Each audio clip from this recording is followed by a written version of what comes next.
Ayan guys, tapos na yung abangan natin kanina. Bali, dalawa lang yung pinalad na ibon natin makawi. Sa tatlong in-entry natin yan. Tignan natin sila.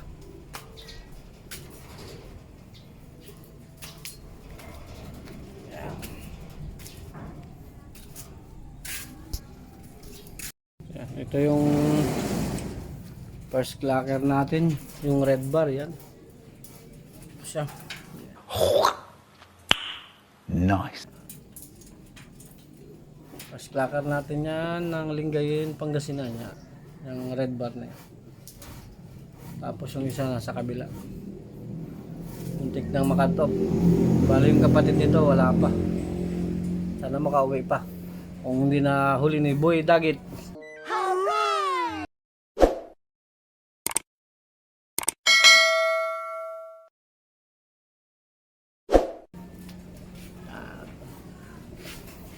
Boy Dagit, baka naman. Ganun talaga ang pag-iibon guys. Tingnan natin yung isa. Yung muntik makatop. Sa kabila.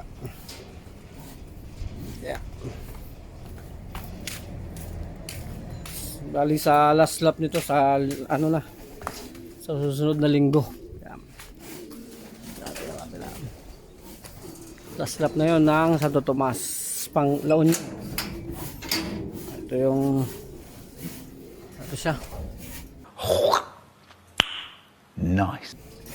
Yan siya guys. Yan yung muntik makatop natin. Dito yung second overall natin.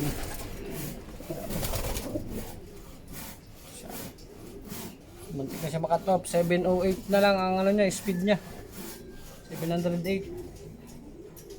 Yan, ito yung mga kasama niya. Yan, bali sana makauwi pa yung isa. Yan, ito siya guys. May bawi pa last lap sa linggo.